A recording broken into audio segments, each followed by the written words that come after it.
I spent my whole life giving love, time, money, myself, until one night, over a table filled with food I bought, I heard something that shattered me forever. This isn't just a story of humiliation, it's a story of awakening. If you've ever felt invisible in your own home, this story is for you. Make sure to subscribe and tell me in the comments where you're watching from. I want to know your story too. I still remember the clink of crystal glasses, the low hum of jazz music floating through the house I paid for, the smell of the roast chicken I had seasoned that morning, slow cooking while I ran errands for a dinner I wasn't even supposed to be part of. But I was there, because Olivia had forgotten to tell me her parents were coming over. Again. And the house needed to look perfect. Again. I should have known better than to stay. I should have known what was coming the moment her mother looked at me with those half-curious, half-condescending eyes and asked, "And you are?" Olivia didn't miss a beat. "Oh," she said, laughing like it was the funniest thing in the world. "That's Margaret, our unofficial maid. Keeps the house running." Everyone laughed, even Ethan, my son. I just stood there, holding the empty wine bottle I had brought up from the basement. I smiled, politely, as if I didn't feel the floor disappear beneath my feet, as if my heart wasn't crumbling piece by piece. I excused myself, set the bottle on the counter, and walked slowly to my bedroom. They kept laughing behind me. Not one of them, not my own son, bothered to correct her, to say that's my mother, to say anything. That night, I didn't sleep. I sat on the edge of my bed, staring at the door I'd painted myself years ago when we first moved in. I remembered the day I signed those mortgage papers. My name, my credit, my down payment. Ethan had just graduated college. Olivia wasn't even in the picture yet. They had nothing. I gave them everything. And now I was the maid. The next morning I made coffee like I always did. I fed the cat Olivia pretended to like. And when she came downstairs in her yoga outfit, too busy on her phone to even say good morning, I stood there and waited. She looked up eventually. I handed her the keys. All of them. The front door, the back, the garage, the mailbox. "What's this?" she asked, her manicured brow furrowed. I smiled. "Good luck paying the mortgage now." She blinked. "What?" I walked past her, down the hall, past the photos I had framed, the furniture I had chosen, the walls I had painted. I didn't take anything, just my purse and the coat I'd worn when I brought Ethan home from the hospital. I didn't even say goodbye. I heard Ethan calling my name as I opened the door. I didn't stop. He ran after me barefoot in the driveway, but I kept walking. I didn't slam the door of the car. I closed it gently, calmly, because something inside me had snapped, but not in the way you think. It wasn't rage. It wasn't grief. It was clarity, and that was the most terrifying thing of all, because clarity is quiet. It doesn't scream. It doesn't beg. It just knows, and I knew for the first time in my life that I was done. I didn't know exactly where I was going, but I knew where I wasn't staying. The last thing I saw in my rearview mirror was Ethan standing in the driveway, stunned. He had no idea how much he'd just lost, and neither did I, yet. They say you don't realize you were drowning until you finally breathe. That first night in the small apartment left to me by my great-aunt Ruth, it wasn't freedom. Not yet. It was silence, thick, echoing silence that settled over everything like dust. The apartment smelled like time, old floorboards, yellowed wallpaper, a heater that groaned like it had seen better decades. I dropped my bag on the kitchen table and stood there, unsure if I was supposed to cry or laugh. I did neither. I just stood, staring at the chipped tiles, remembering the home I had just walked away from. But it wasn't a home anymore. Not for me. Over the next few days, I moved like a ghost. I slept on the couch because the bed frame in the bedroom was broken. I ate peanut butter sandwiches and microwaved soup. I didn't call anyone. Not because I had no one, but because no one had called me. Ethan didn't text, didn't email, not a single word. I suppose Olivia had told him not to. Or maybe worse, maybe he just didn't care. I kept thinking about that dinner, about the way they laughed, about the way he laughed. I raised that boy, alone, after my ex-husband left. I gave up my career, my plans, myself. I cleaned motel rooms at night and stocked groceries at dawn just to keep a roof over our heads. And when my parents passed and left me that insurance money, I used it all to buy a house, a home. I never asked for rent, never made him pay a dime. And somehow, in Olivia's version of the world, I had become the help. I started writing at night, Old spiral notebooks, the kind I used to buy for Ethan in middle school. I filled page after page, not for anyone to read, just for me. I wrote things I had never said out loud, about how I used to stand in the kitchen and wait for him to say thank you, about how I'd cry in the garage when they'd go out to dinner and not invite me, about how I pretended to be asleep so I wouldn't hear them mocking my TV shows in the living room I paid for. And then one day, while looking for a light bulb in the upstairs storage closet, I found the old metal trunk Ruth used to keep under her sewing machine. Heavy, rusted. I pried it open, expecting thread and buttons. Instead, I found envelopes, dozens of them, and one in particular that changed everything. It was addressed to me, in Ruth's familiar handwriting, dated nearly 3 decades ago. If you're reading this, it means you've come back, and I'm sorry you had to. My heart pounded as I unfolded the pages. They were yellowed, fragile. Inside were copies of hospital forms, notes, and a single photograph of a newborn wrapped in a hospital blanket, not Ethan. There was a name, Michael Jameson. I read the letter 3 times before it made any sense. Ruth had been a nurse at the hospital where Ethan was born. She said she always had doubts. She'd seen something odd in the nursery the night I gave birth, a last-minute room switch, a confusion with the tags. But by the time she raised the issue, it was too late. The babies had already gone home. She never told me, said she was afraid, said she hoped she was wrong. But then, years later, she found a document buried in her files, a quiet settlement from the hospital to another family. And that's when she knew. Ethan wasn't my son. My hands trembled. I thought I might pass out. I stared at the photo, at the name, Michael Jameson. My mind refused to process it. Because if this was true, who was Ethan? Who was I to him? And then something strange happened. I didn't feel grief. I didn't feel rage. I felt free. Not because I didn't love Ethan, but because suddenly all those years of pain, of feeling like a stranger in my own life, made sense. Maybe that coldness I always felt from him. Maybe it wasn't imagined. Maybe he always felt like a stranger. And maybe I wasn't crazy after all. I spent the rest of the night reading every paper in that trunk. Ruth had kept it all. DNA reports, affidavits, a small article about the Jameson family, successful, educated, local, and still living in the same town. My real son had been here all along, growing up just a few miles away. I folded the letters back carefully, placed them in a new envelope, and put them in my nightstand drawer. Then I looked at myself in the mirror for a long, long time. I didn't recognize the woman looking back at me, but for the first time in a long time, I wasn't ashamed of her. She was broken, yes, but she was waking up, and the world had no idea what that meant yet. There's a kind of silence that doesn't feel peaceful. It feels punishing. That was the kind of silence I lived in for weeks after reading Aunt Ruth's letter. I didn't know what to do with the information. I carried it inside me like a live wire, dangerous to touch, impossible to ignore. I didn't reach out to Ethan. I didn't go looking for Michael. I just existed. Each day, I woke up, made a single cup of coffee, stared out the dusty kitchen window, and tried to understand who I was now. The Margaret who raised Ethan wasn't the same woman who read those letters. That Margaret was a mother, a wife once, a caregiver, a giver of everything. But who was I without that identity? One evening, the heater went out in the apartment. I lit a candle and bundled myself in blankets, curling up on the couch with the hospital files in my lap. I must have read them 100 times, every line, every signature, every timestamp. It all checked out. It was real. My real son, Michael Jameson, was born on the same night as Ethan, in the same wing, in a hospital that would later settle quietly with another family, hoping the truth would never surface. Ruth had made copies of everything before she passed. She left me the pieces of a truth that had been stolen from me. I felt grief, but not for Ethan. I grieved the time, the moments I could have had with Michael, the birthday parties, the first days of school, the scraped knees and science projects, all those things I thought I was doing for my child.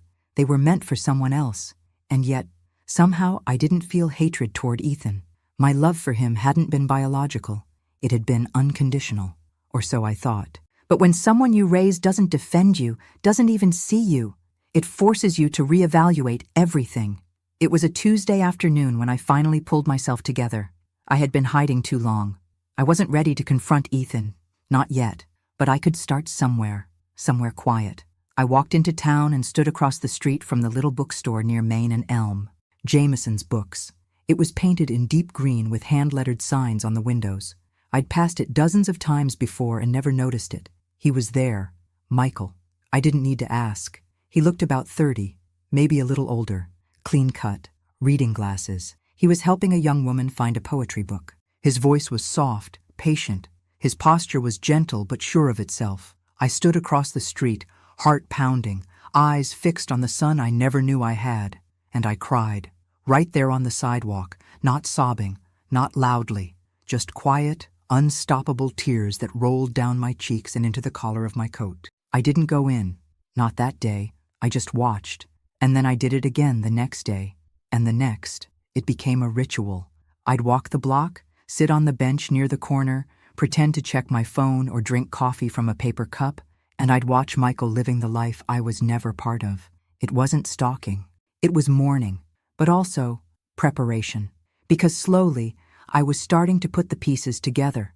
While I sat outside that bookstore, I started noticing things. The schedule of deliveries, the names of customers, the rhythm of the store. I was observing, yes, but not just him. Them, Ethan and Olivia. I started tracking them too, subtly. I knew their patterns from memory. Olivia always posted on social media, tagging her favorite brunch spots, yoga studios, and wine tastings. It wasn't hard to follow the trail, and what I saw made me nauseous. They weren't struggling. They were pretending. Olivia's business, some lifestyle coaching brand, was mostly smoke and mirrors, rented office space, paid followers, credit cards maxed out to maintain appearances. And Ethan? He had quit his job 6 months ago. Olivia called it manifesting a new chapter. I called it delusion. They were building a house of cards, and they had no idea the wind was coming. I didn't tell anyone what I had discovered. Not yet. Instead, I started keeping a second journal. Not like the first, filled with emotions and heartbreak. This one was strategic. Dates, names, business filings, public records. I wasn't just grieving anymore. I was planning. They thought I was gone, invisible, irrelevant, but I was more present than I had ever been. And I was about to remind them exactly who I was. The first time I saw Michael up close, I couldn't speak. It was a rainy Thursday. The bookstore was nearly empty, and he was restocking the biography section, humming under his breath. I had lingered outside too long, and when he turned and looked through the front window, our eyes met. He gave a polite, welcoming smile, nothing more. Just the kind of kindness you offer a stranger. And that's what I was to him, a stranger. My heart clenched. I turned away quickly, pretending to check my phone, but my hands were shaking too hard to fake it convincingly. I walked fast, ducking around the corner, barely making it to the car before the tears came. How do you tell someone that their entire life started with a mistake? How do you look a grown man in the eye and say, "You're not who you think you are, and neither am I"? I went home and pulled out Ruth's letter again, read it 3 more times. She hadn't just discovered the truth, she had investigated it. The name Michael Jameson wasn't a guess, it was confirmed. She had found the settlement papers. The hospital never told me, because I was never meant to know. And the Jamesons? They must have known something. Maybe not the full truth, but enough to accept a quiet payout. But I wasn't here for revenge against them. I wasn't even sure what I was here for. I just wanted to know him, to see if the ache in my chest could be filled by the reality of who he was. So I went back. I started small. I bought a book. Michael rang it up himself. "Good choice," he said with a smile. Hard to find these days. His voice was warm, familiar in a way that made my throat tighten. He handed me the bag, his fingers brushing mine for a second. I nodded.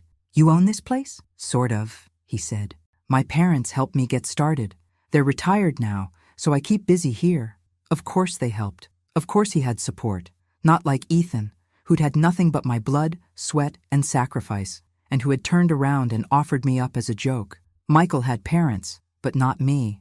And Ethan had me, but never wanted what I gave. The universe had scrambled the puzzle and left us all bleeding over the wrong pieces. I started visiting the bookstore every few days, casual. Sometimes I bought a novel, sometimes just browsed. Michael began to recognize me. He'd say, "Back again?" with that easy smile. We made small talk, weather, books, local events. I never told him my name. Not yet. It wasn't time. Meanwhile, back in the shadows of my old life, Things were shifting. Ethan sent me one message, a text that said, "Mom, are you okay?" Nothing more. After 3 weeks of silence, that's what I got. I didn't reply. I had nothing left to say. But I started looking deeper into their world. I pulled up the deed to the house. It was still in my name. Olivia had tried to refinance without my permission. Denied. She couldn't afford the mortgage. Ethan had no income. I could have evicted them on the spot, but that would have been too easy. No, I needed them to feel the slow unraveling, the fear, the realization that the foundation they stood on wasn't just fragile, it belonged to someone else entirely. Me. Every night, I wrote. My new journal was meticulous.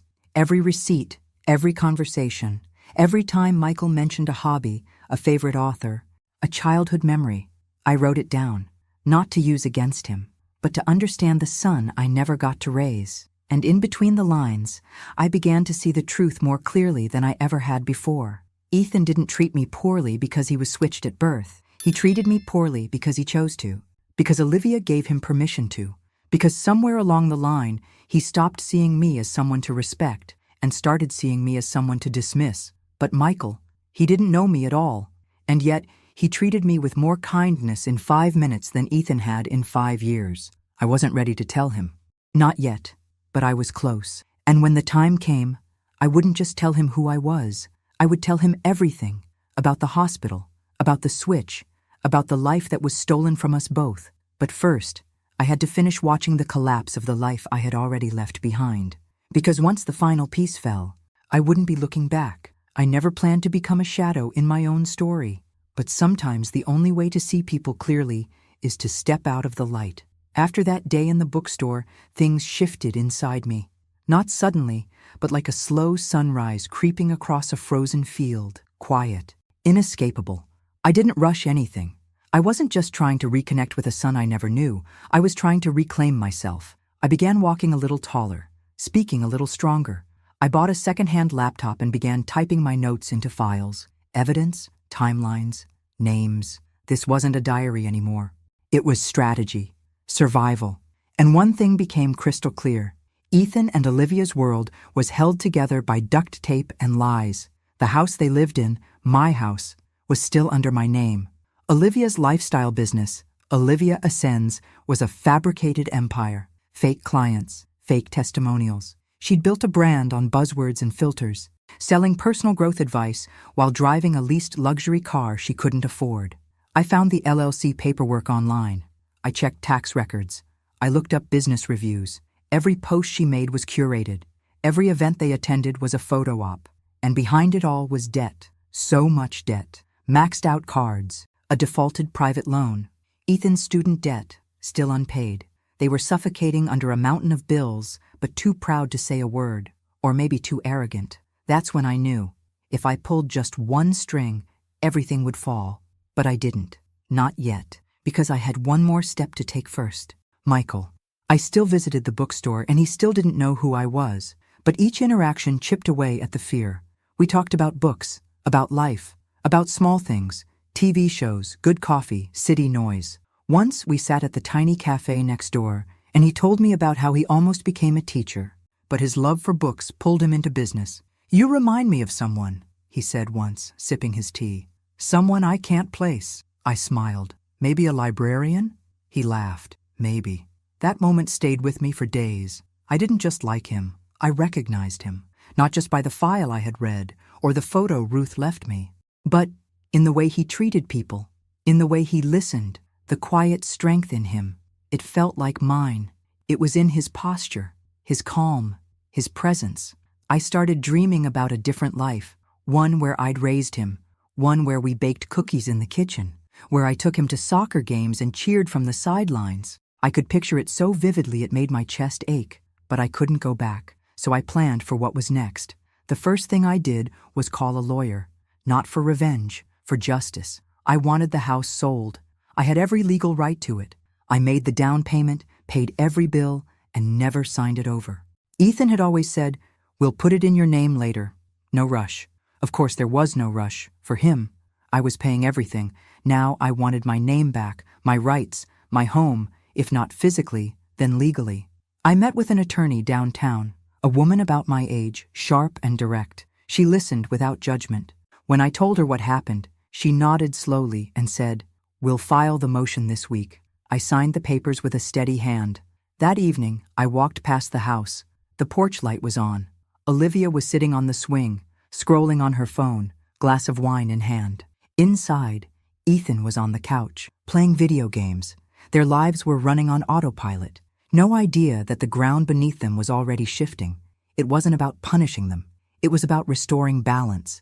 And when the house sold, they would feel what I had felt for years, powerless. And maybe, just maybe, they'd understand what it meant to be discarded. I didn't slam doors. I didn't scream. I just watched, waited, and walked away. The first domino had fallen, and none of them even knew it yet. I've always believed that silence is stronger than noise, that true strength isn't in how loud you fight, but in how deeply you know you're right. The day the official notice went out to Ethan and Olivia, I was sitting at a cafe near the courthouse, stirring honey into my tea with a calm I hadn't felt in years. My lawyer said they'd receive it by a.m. sharp. My phone buzzed. Ethan. I stared at the screen until it stopped ringing. Then I turned it over and let the silence speak for me. It wasn't that I didn't want to hear his voice. I just wasn't ready to hear him lie. Later that afternoon, I checked my email and saw his message. It wasn't long. Just, "Mom, what are you doing? Please call me. Olivia is freaking out." Of course she was. The mortgage was due, and now they couldn't refinance, because the person they thought was too weak to matter was the one holding the deed, and they never saw it coming. A week later, I got another call. Olivia this time. I didn't answer her either. She left a voicemail, her tone tight, barely controlled. "Margaret, we really need to talk. This is all it's a misunderstanding. Ethan says you're going through something, and we're here to support you. But you're putting our lives at risk, and that's not fair." I listened twice. She called the house hers, and my silence, it became sharper, more deliberate. They didn't understand yet, but they would. 2 days later, Ethan showed up at my apartment. I saw him through the peephole before he even knocked. Hair uncombed, dark circles under his eyes, a man unraveling.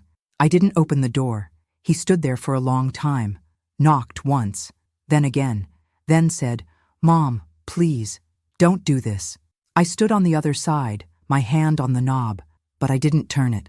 I let him sit in the discomfort of being unheard, just like I had for years. The following week, my lawyer finalized the paperwork to list the house. I would get the full profit, every cent, legally, ethically, emotionally. All of it was mine. Olivia tried to fight it. She claimed contribution of value. My lawyer smiled and said, "Let's see her prove it in court." She couldn't, because she never invested in anything but appearances. And now, those were crumbling, one filter at a time. Word got out. Olivia's parents stopped commenting on her social media posts. Clients began backing out. She made a video trying to explain the unfairness of generational property law. People saw through it. And I didn't post a thing. I just kept showing up at Michael's bookstore. We had coffee again, talked about an old novel we both loved. He recommended a memoir to me. "It's about grief," he said, "but also forgiveness." I nodded, swallowing the lump in my throat. "I think you'd like it," he added. Maybe I would, but not yet. I wasn't done grieving or forgiving. At home, I began boxing up old photos, pictures of Ethan as a baby, school portraits, birthday parties where I did all the work and none of the credit. I didn't throw them out, but I put them away, because the woman who had spent her life giving everything was gone. And the woman who took her place, she wasn't angry. She was awake. The papers were signed. The house was going on the market. And somewhere inside that green bookstore across town, my real son laughed at something a customer said, completely unaware that his life was about to change too, but in the best way. Because not all losses are tragedies. Some of them are beginnings in disguise. I always thought masks were something people wore at costume parties, but Olivia wore hers like a second skin, flawless, smiling, unshakable.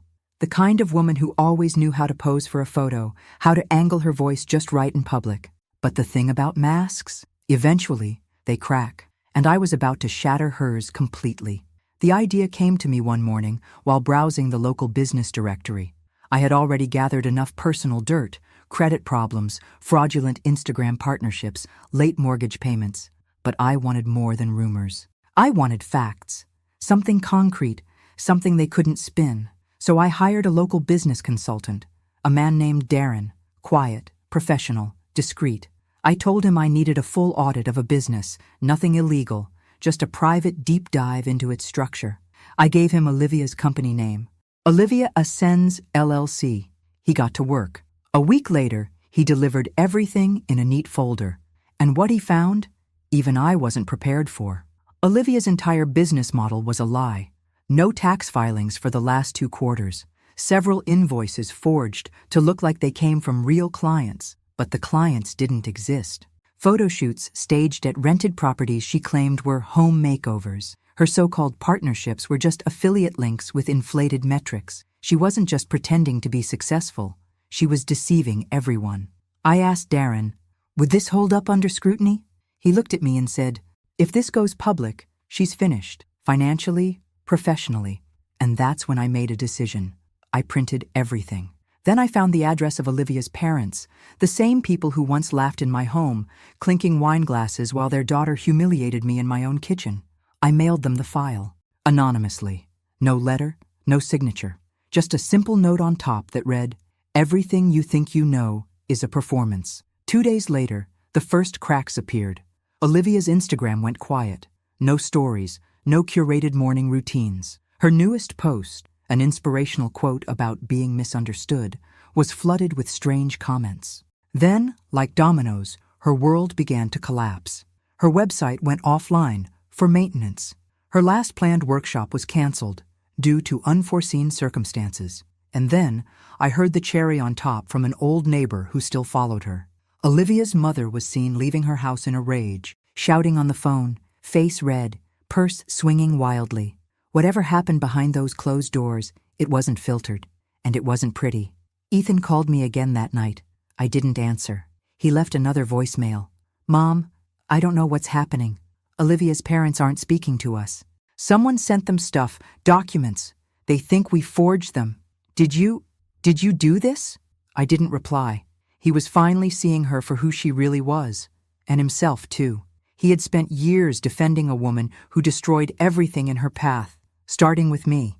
Let him feel it. Let him sit in it. That night, I walked to the bookstore again. Michael was closing up. He waved when he saw me. "Back again?" he said, unlocking the door to let me in. "You should just work here at this point." I smiled. Maybe I should. We sat on the floor, surrounded by stacked paperbacks. He was cataloging a new shipment.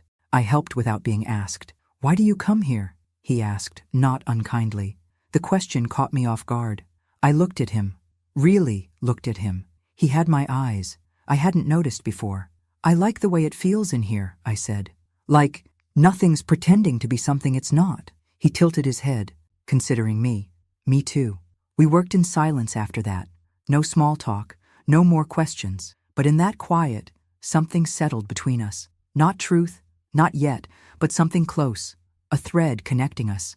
And for the first time, I didn't feel like a ghost in someone else's life. I felt seen. And the woman who once stood invisible in her own kitchen, she was gone. In her place stood someone they never expected, someone they never should have underestimated. I used to think heartbreak came in one big blow, like a car crash or a door slamming shut. But it's not like that. Not always. Sometimes it comes slowly, like water leaking through a roof, drip by drip, until one day the whole ceiling collapses. And Ethan? He was finally standing under the flood. The news had reached him by then. The house was officially listed. The mask Olivia wore had crumbled, her business exposed, her reputation unraveling. And with nowhere else to point the blame, Ethan did what he always did. He came running to me. I heard the knock before I saw him. It was a quiet afternoon.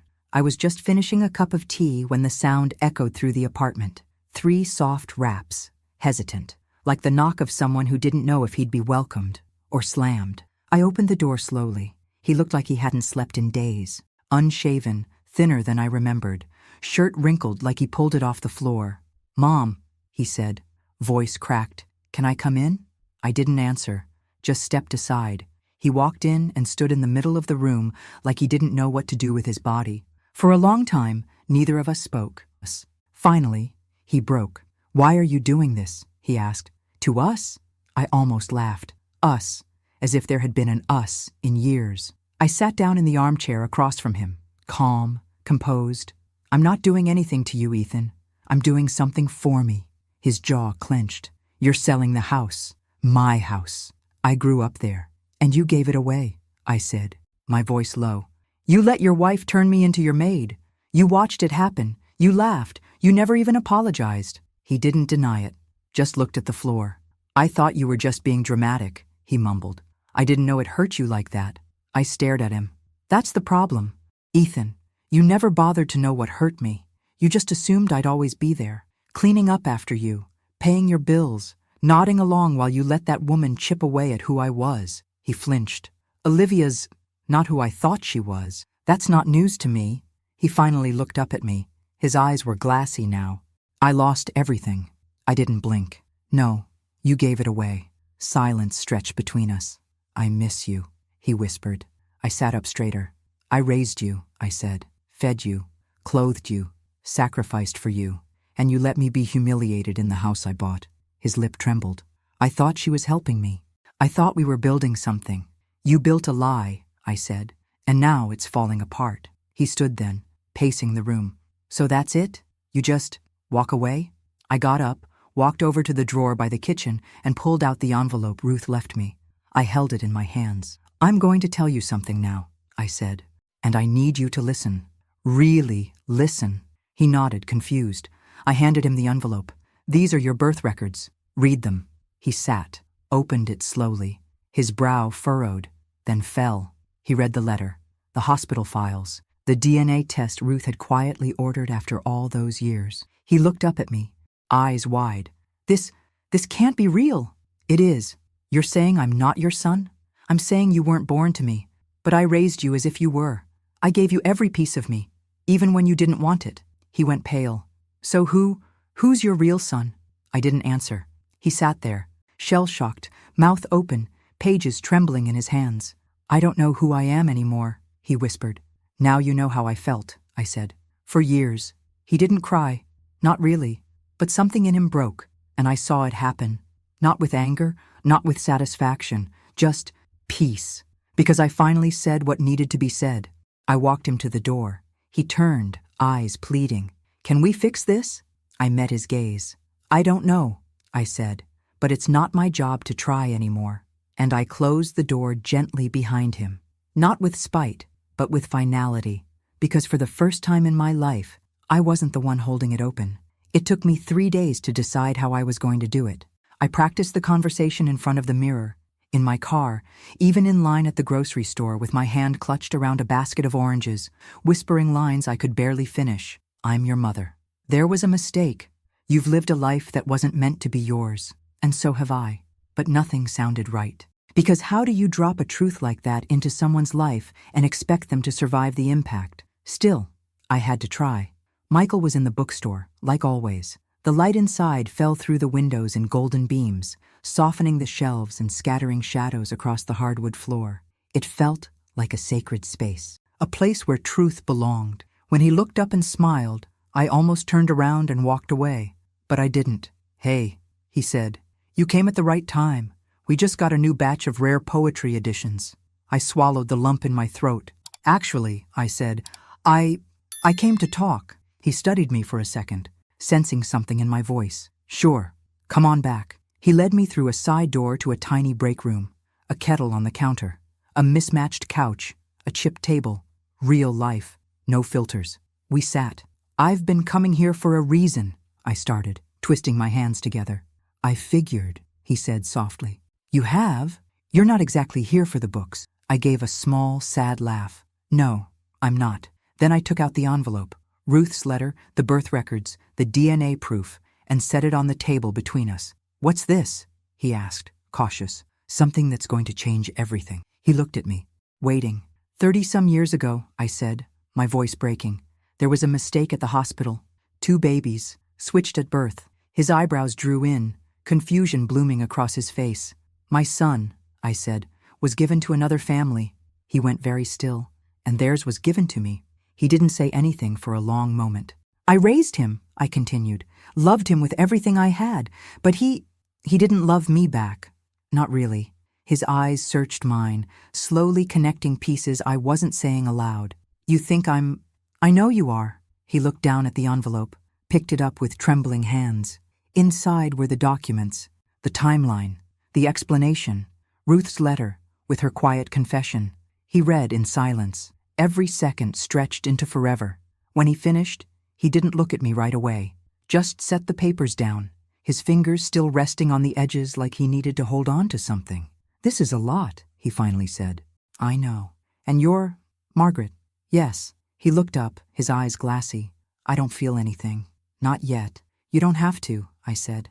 I'm not here to ask for a place in your life. I wanted you to know. I needed you to know. He nodded slowly. Why now? Because I couldn't live with the silence anymore. Because the truth deserved to breathe. He leaned back, exhaling hard. I have parents. They raised me well. I know. I love them. I would never ask you not to. We sat in that tiny room, surrounded by books and the scent of old paper and peppermint tea, and I felt something I hadn't in years. Relief. Not joy, not closure, but the freedom of no longer carrying something so heavy alone. He stood after a while, pacing slowly. I don't know what to do with this, he said honestly. I don't either. But I don't hate you. Tears filled my eyes. That's more than I expected. He turned to face me again. You didn't have to come, but you did. I didn't know how not to, I said. He nodded again, a quiet understanding settling between us. Can we take it slow? He asked. I don't want to make this something it's not. I wouldn't ask for anything else. He gave me a faint, fragile smile. You want to stay for tea? I smiled back. I'd love to. We didn't talk about the files again that afternoon. We talked about books and weather and how he hated the sound of wind chimes but loved the rain. And though the past still sat between us, unopened and raw, we had started something. Not a relationship, not yet, but maybe, just maybe, a beginning. By the time autumn rolled in, the leaves weren't the only things changing. The house sold faster than expected. I got the full asking price, more than I imagined. Ethan and Olivia had to vacate within 30 days. No extensions, no renegotiations. I didn't evict them out of anger. I evicted them out of necessity. Because that house had been my prison for too long. And watching them pack up their curated life, box by box, knowing every pillow, plant, and designer trinket had been bought on borrowed time. It felt like watching a theater set being dismantled. The play was over. The illusion gone. The day the moving truck came. I drove past. I didn't stop. I just watched from a distance as Olivia barked orders at the movers, her sunglasses hiding whatever remained of her pride. Ethan stood on the lawn, phone pressed to his ear, pacing in circles. I wonder if he ever thought he'd see this day. I wonder if he knew I would be the one to bring it. Their fall wasn't dramatic. There were no screaming matches, no scandals on the local news. But it was complete. Olivia's parents pulled their financial support. Her business lost every major sponsorship. Her brand, once pristine, was now whispered about in corners of town. The woman who had laughed at me in my own kitchen now couldn't afford her overpriced skincare line or daily matcha.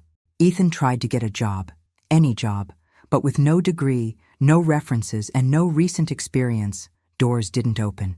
He moved into a small apartment on the outskirts of town. I heard this from the lawyer. I didn't ask, but I also didn't celebrate, because this wasn't about revenge. It was about truth, about consequences. Meanwhile, my life, quietly, steadily, was becoming something new. Michael and I continued meeting, always casually, coffee, book discussions, shared articles and little comments about life. He asked about my writing once, and I told him I'd started working on a memoir, that I had a story to tell, even if I never published it. He said, "You should. Stories like that matter." He still didn't call me Mom, and I didn't expect him to. That wasn't the point. We were building something not out of obligation, but out of choice, and that made all the difference. One afternoon, we walked through the farmer's market together. He picked up a jar of apple butter and laughed. My mom used to make this, every fall. Something about the way he said my mom. It didn't sting. It felt, okay, natural, right, because he had a mom, and I had a son who didn't see me until it was too late. Some nights, I sat alone with my tea, wondering if Ethan was sleeping on a mattress or a floor, if Olivia still wore her silk robes, if they looked at each other now and saw all the things they'd ignored before. I didn't miss them. I missed the idea of what we were supposed to be. But grief like that, it's a shadow. It fades, little by little. And pride? That grows, especially when you learn to love yourself more than you loved their approval. I walked through my old neighborhood one last time before the sale closed. Not to haunt it, just to say goodbye. I passed the school Ethan used to attend, the park where I pushed him on swings, the grocery store where I'd count coupons to afford his favorite cereal, and I let it all go, because I had given everything I had to a family that never gave back. And now, I was giving to someone who might never call me mom, but still looked at me with kindness, with curiosity, with respect. Sometimes you don't need redemption, you just need peace, and I was finally starting to feel it.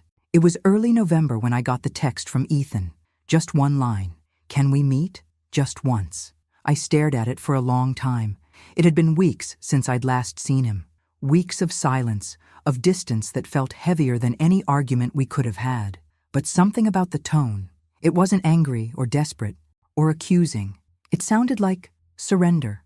We met at a small park on the edge of town, the kind with rusted benches and a trail that looped around a dried-up pond. I picked the spot because it was neutral. No memories, no ghosts. He was already there when I arrived, sitting on a bench with his hands clasped between his knees. He looked up, and for a moment, he reminded me of the boy he used to be. Awkward, unsure, waiting for direction. I sat down beside him, careful not to sit too close. He cleared his throat. "I'm not here to ask for anything," he said. I nodded, saying nothing. I wanted to understand. I reached into my bag and pulled out the manila envelope. Again. The one with Ruth's letter. The documents. The DNA results. I handed it to him without a word. He didn't open it. Just held it in his lap, like he'd already read it 1,000 times. "I did a test of my own," he said. "After you told me. Same result." I nodded again. "I spent weeks trying to figure out what to do with it," he continued. "And I kept thinking, if I wasn't your son, then what was I?" I looked at him then. Really looked, and I said softly, "You were my child, but I treated you like, I know how you treated me." He winced. "I'm not asking for forgiveness," he said quickly. "I don't deserve it." "You don't," I said plainly. "But that doesn't mean I hate you." He turned toward me, eyes wet. "Then what does it mean?" "It means I finally love myself more than I love the idea of you." The silence that followed was thick with meaning. He bowed his head. "I thought I was protecting Olivia, standing by her, but I was just hiding behind her, wasn't I? You let her rewrite the story, and you handed her the pen." He nodded slowly. "I wish I could undo it. You can't." We sat like that for a while, two people who had shared a life built on a lie, unraveling it in the cold November air. Then he said something I didn't expect. "I hope he's good to you." I looked at him, startled. "Michael," he clarified. "Your son." A breath caught in my throat. "He's kind," I said. "Gentle." He smiled faintly. "I guess some of that came from you then." We both laughed, tired, soft, not joyful, but not bitter either. "I don't want to be in your life if it hurts you," he said finally. "But if there's ever a place for me, just a corner of it." He didn't finish the sentence. He didn't need to. I stood and looked out at the pond, leaves scattered like ashes across the surface. "I'll think about it," I said. He nodded. "That's more than I hoped for." As I turned to leave, I placed my hand on his shoulder for just a second. And that was it. The final moment. Not closure, but understanding. And that, I realized, was enough, because I didn't need to fix him anymore. I didn't need to be fixed either. I just needed to be free. And I was. I really, truly was. I always thought the word freedom sounded too big, too lofty, like something reserved for speeches and parades, not something someone like me could actually live. But when I turned the key on the front door of Michael's bookstore that morning, I finally understood what it meant. He had called me the night before, said he had something to show me. His voice was casual, but there was a weight to it, something simmering beneath the surface. I walked in and saw him standing by the back wall, where a new wooden sign had been hung above an arched doorway. The sign read, "The Next Chapter." I smiled. "What's this?" He handed me a single brass key, small, simple, polished. "It's a new section I'm opening. Cozy reading space, coffee corner, community talks. I wanted it to feel like more than just a store. I wanted it to feel like belonging. I turned the key over in my hand. And you want me to open it?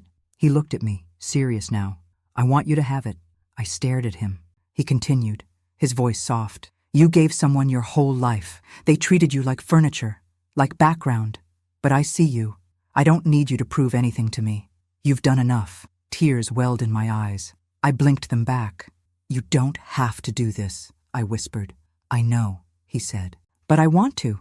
I walked toward the door under the sign and slid the key into the lock. It turned smoothly. Inside, warm light filtered through tall windows. Shelves lined the walls, already half-stocked with classics and memoirs. A rug in the center, a worn armchair, a small table with a tea set. It felt like a room from a dream I'd forgotten I had. I turned around, completely undone. Michael, he smiled, consider it yours, for however long you want it. I walked into the center of the room and stood still, breathing it in, the scent of new wood, paper, and possibility. That night, I sat in the apartment one last time, the old notebook on my lap, the last page still blank. I wrote, I was a woman who gave until I vanished. Then I became the woman who took it all back, not with rage, not with fire, but with silence, with truth, and with the kind of strength they never saw coming. The next day, I finalized the donation, A portion of the house sale went straight to a foundation that supports women starting over, those dismissed, discarded, underestimated, just like I was. They called to thank me, but I didn't need thanks, because every time I stepped into that bookstore, into the next chapter, I remembered who I was now. Not Ethan's mother, not Olivia's maid, Margaret Walker, woman, survivor, author of her own ending. I never needed permission to start again, just a key. And now, I had it in my hand, and this time, it didn't open someone else's door. It opened mine. Thanks for listening. Don't forget to subscribe and feel free to share your story in the comments. Your voice matters.